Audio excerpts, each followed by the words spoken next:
So I'm with Solace Chukwu, based in Abuja, a Nigerian journalist, and we're just gonna preview the match very quickly. So, Solace, what's the team news coming out of Nigeria?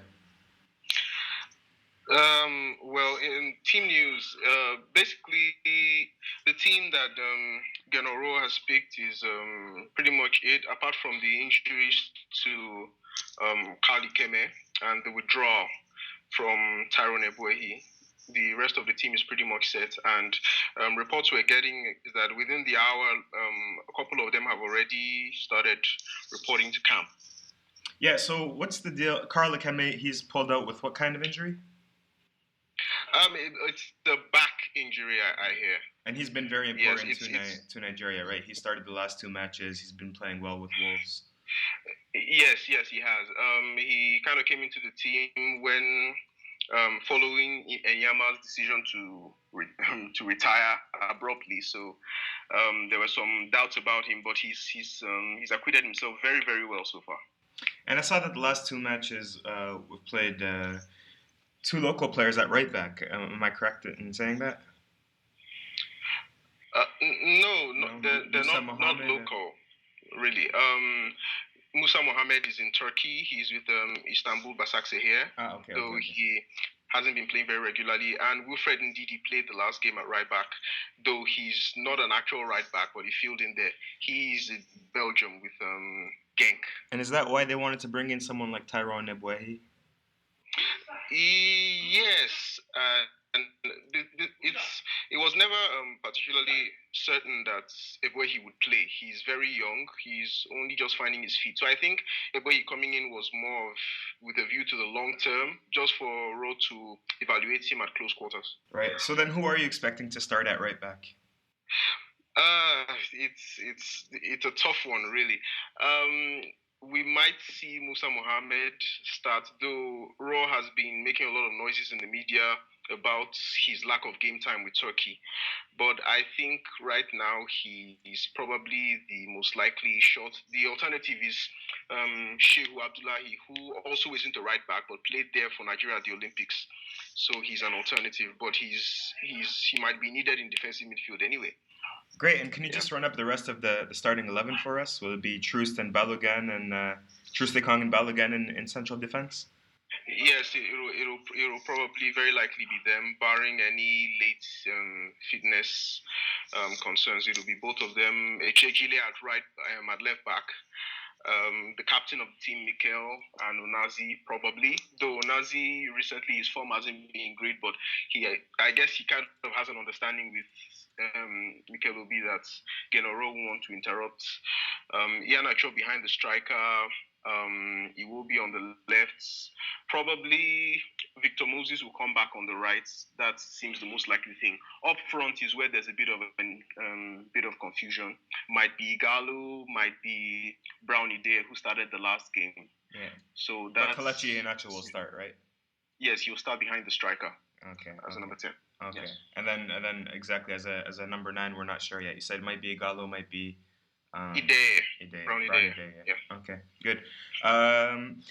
Apart from that, how's the pitch in Uyo? We're not very familiar with it. In Algeria, they like to complain about the pitch when they go abroad. They say that it affects their neat passing style, etc. So a lot of people will be curious to know what to expect in Uyo. The pitch in Uyo it's cool. I think it's probably one of the best three pitches, one of the best three natural grass pitches we have over here. So it's pretty cool. Yeah. And are you expecting a lot of fans to show up? Yes, the turnout in Uyo has typically been impressive, especially in the last game against Tanzania.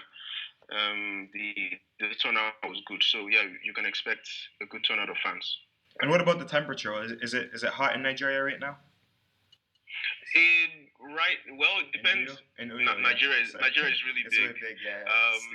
But further down south, it's a bit temperate, but the game is going to be played a bit later in the day, so I don't think the temperature will be a problem.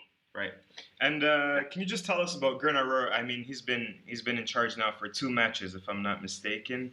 Yes. He's been named, I guess. I see the Nigerian Football Federation name him as a technical advisor, and you have Salisu Yusuf as a head coach. What exactly is going on over there for people that because the terms are kind of particular, aren't they?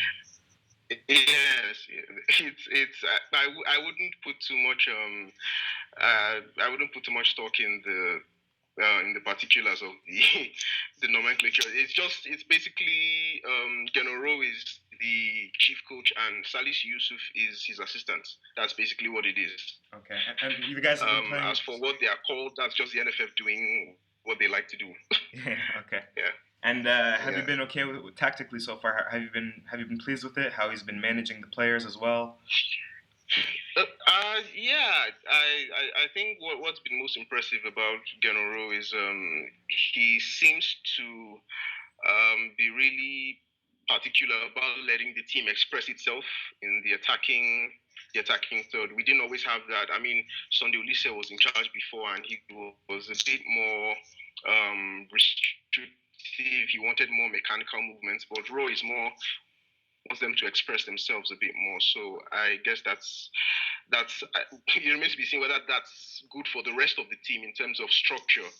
But it's certainly gotten the team playing better in an attacking sense. Yeah, and I remember before the draw, I was saying that whoever wins the battle of the boardroom, because we were both without a coach over the Yeah. summer, and I said whoever wins the battle of the boardroom might have an advantage here, and it seems like Nigeria made the better choice because Rayovac was of course It he wasn't a good resigned fit quote at all. unquote he resigned quote unquote just after 2 matches in charge. Yeah. Yeah. So are Nigerians confident ahead of this match? Well, yeah, there is a high level of confidence. I think some of that comes more from the disorganization within the Algerian ranks than within our own team per se. But yeah, Nigerians feel really confident about this game. And obviously, Igalo plays with our midfielder Adlan Gediora, and Yeah. Ahmed Musa plays with Slimani and Mahrez. Are Nigerians Yes. familiar with the Algerian national team? Yes, yes. Nigerians, we watch the Premier League a lot, so we were very tuned in to what Mahrez and Leicester did last season. So yeah, there is some apprehension about how Echejili at left back will cope with him. Right. But yeah, I think Nigerians are pretty familiar with the Algerian national team. In terms of what the new manager is going to do, well, no one really knows who he might pick or not pick and how he might set up the team. But we are aware of the danger men. Yeah. Great. Thank you Yeah. very much, Solace. Appreciate it. Yeah, you're welcome anytime.